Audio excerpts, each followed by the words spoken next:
Mike, happy, Jake, you know what? I was about to say happy Friday. Oh, Thursday. oh no, it's Thursday. I know the week's been a bit of a blur. Has been a bit of a blur, indeed, indeed. No security awareness. I was thinking about security awareness training. There's no security awareness training, but there is next. Importantly, we did a panel yesterday with the amazing Mike Simon and Elite Dennis hmm on the difference between security and compliance. And I think that's still confusing for some folks. Based on the comments, notably some executives Yeah, who believe that, hey, if we comply with all the regulations, we're safe, right?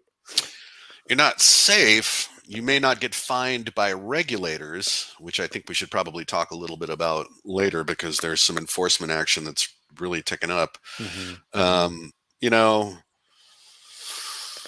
we're just gonna have to see. We're just gonna have to Yeah, see. yeah, You know, yeah. I, I I mean, I I think eventually people are going to get it right. Just ticking off all those boxes, doesn't necessarily mean that I don't have somebody that's going to give up a hmm. password, Hmm. right? And you got to Hmm. have a plan for when that happens. You have to plan on that happening.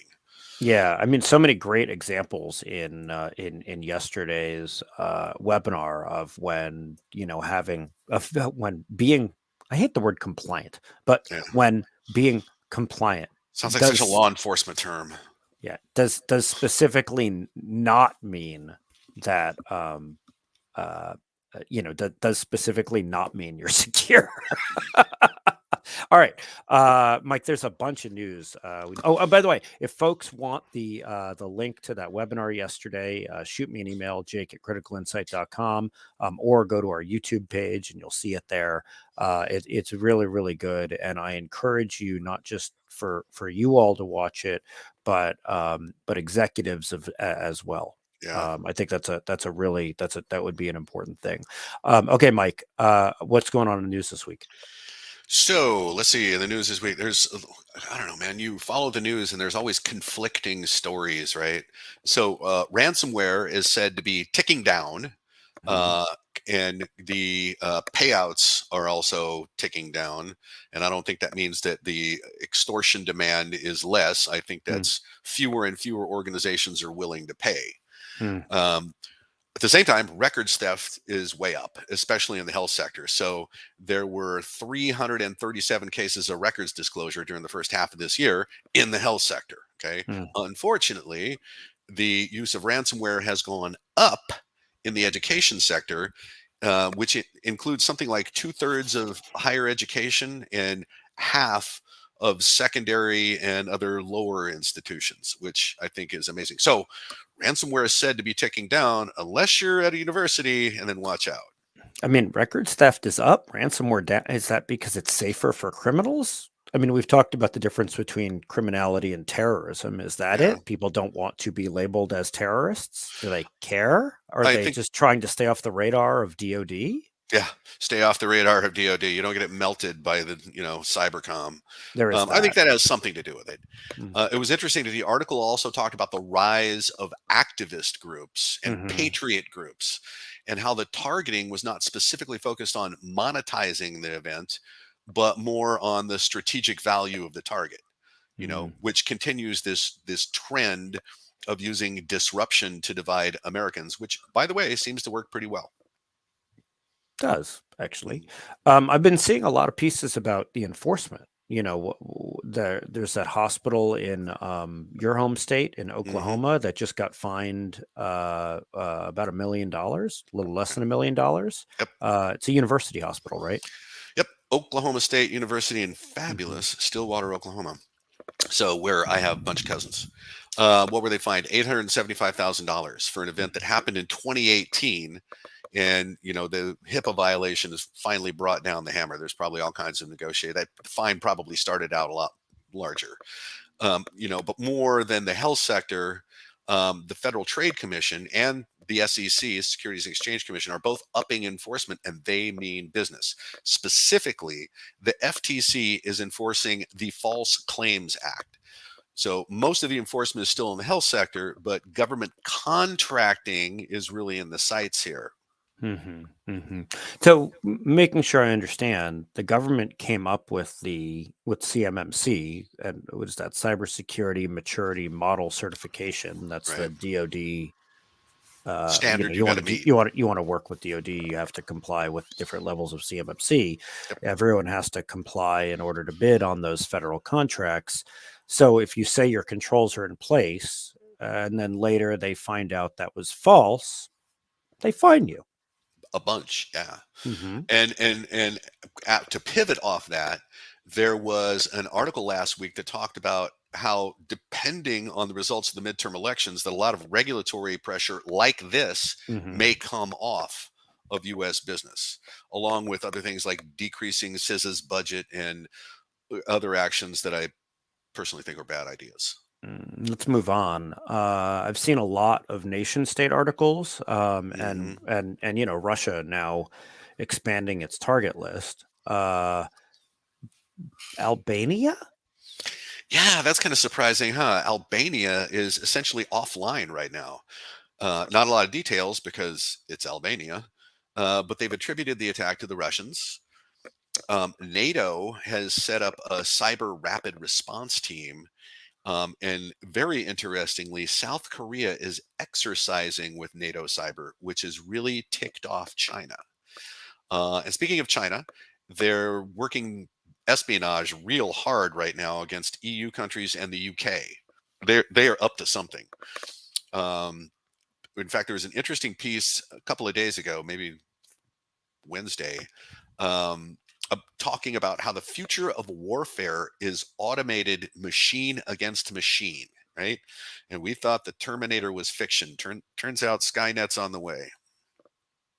I mean, you thought Mad Max was fiction too, but when COVID started, everyone was driving around at 150 miles an hour in city streets, and Yeah,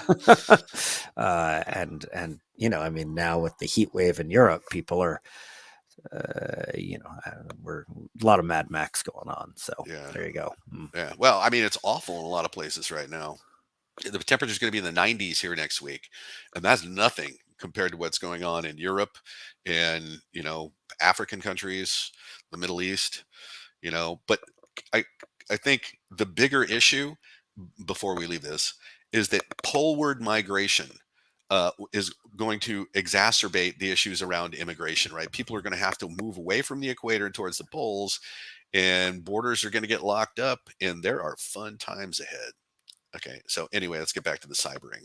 Yeah, I mean, specifically privacy and surveillance. Mhm. You said that when we lose privacy, surveillance ramps up, and we've seen that happening all over, especially China. What's the summary of your privacy and surveillance stuff from the week? Let's see. Google has started to discontinue some tracking based on phone data, which is good because many of the states that are rushing to ban abortion care, plus or minus setting up, one of these bounty programs, these states are the biggest users of the surveillance data from phones. I mean, there's a strong correlation between, those kind of policies and how much they go out and tap phone data, to follow people around. There's legislation in Congress right now that would prohibit data brokers from selling location data, which I see that, right? If you're in Congress, your data can be bought too. So maybe that's a little self preservation. We'll see if that goes anywhere.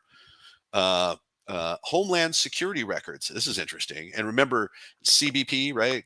Customs and Border Protection and ICE are parts of DHS, just like CISA is. Hmm. Those records show, and this is the word used, shocking use of phone data to track people. Just So, bad people. They only track bad people, right? okay. I mean, Sure.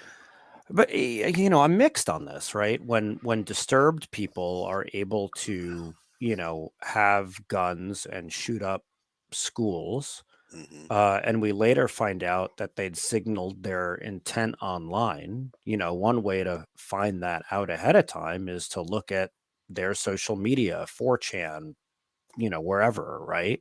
Hmm.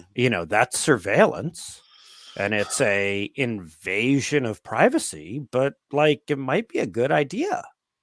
I'm this is hard.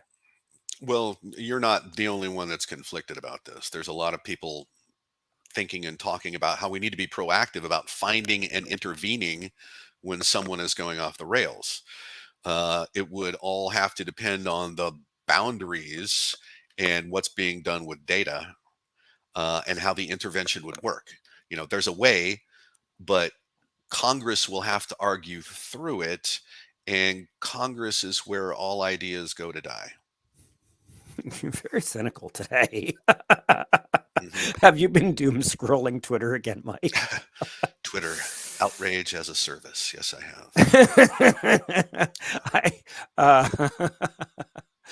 have. So many things to say about Twitter. So little time. Yep. Although I have to say, one of the best things I've seen in the last week, I did see on Twitter yesterday, which is somebody posted, every generation always says nobody wants to work. Mhm. And so somebody put together like every decade of somebody, an article saying this generation doesn't want to work going back Yeah. to 1932. So there Calvin is that. Coolidge administration. So I do, I love hate relationship with the Twitter machine. All right, threats and vulns. What do you got on threats and vulns? Good. Yeah, let's do that. Okay. Cars. A GPS tracker that is used in a lot of vehicles is vulnerable, and it's called an MV720 device. And the attack gives, and I'm not making this up, administrative privileges over SMS. So you can text commands to a car. You can immobilize the car. You can track it, and other things you don't want people doing. The Cyber Safety Review Board, which remember is like the NTSB, right? We got to figure out what happened here. Released a report saying that the Log4j problem will be with us forever, thus taking their communication tips from the CDC. It's endemic. Okay. Deepfakes are getting better, and so they're becoming more of a problem. But interestingly, because they aren't that good yet, takes a huge amount of computing power to do it right, but they are improving. The main vulnerability is that people want to believe what they already believe, right? The predisposition problem. Another big one, there's a password cracking tool for programmable logic controllers and human machine interfaces, right? Those are parts of SCADA systems, operational technology. This kit is being distributed is specifically for targeting industrial control systems, and it exploits a problem in firmware that retrieves the password on command. That's bad. And I've read that Russia is setting up attacks against EU, US, UK, and this might be part of it. There's a Windows 11 bug that's under active exploit, and CISA has given federal agencies until August 2nd to get it patched, so that's bad. That patch is part of the July patch bundle we got from Microsoft. Okta, multi-factor authentication company, has a problem, or maybe they don't. We don't know yet. It allows retrieval of plain text passwords and giving admins the ability to jump into other organizations. Not sure how this is ultimately going to land, because Okta says this is how it's supposed to work. Okay. There's a new. So it's a feature. Well, that's what they say. This is how it's intended to operate. Yes, you can jump into some other corporation's IT environment. There's a new Mac backdoor called Cloud Mensis that we need to watch out for. You Mac users, not so smug anymore. Stuff's coming at you. Back to Twitter. No, you're wrong. What? No, I'm right. No, you're wrong. Mac users are still smug. Okay, point taken. Yes. Okay. All right. Where was I? Nation state actors from China, Turkey, and Iran are posing as Twitter employees to engage with targets and ultimately compromise them. So there's more threats than vulnerabilities, but there's that big patch bundle from Microsoft. Also, this is your weekly reminder to update Chrome. And I want everybody to know that my joke about Mac users is meant for one specific person, and you know who you are. I know who it is. Who shall remain nameless. Yes. All right, Mike. Now that I've had my own kicker, the thing that makes me laugh in all of this, give everybody a kicker that will make them laugh. Okay. All right. Best one I could come up with this week. Online psychics and tarot card readers are under siege by Instagram scammers. Okay. So they'll make a complete copy of their target's photos, captions, right? Create a new Instagram account, kind of like the original, copies the real one as much as possible. And then they start following and messaging people that follow the real target.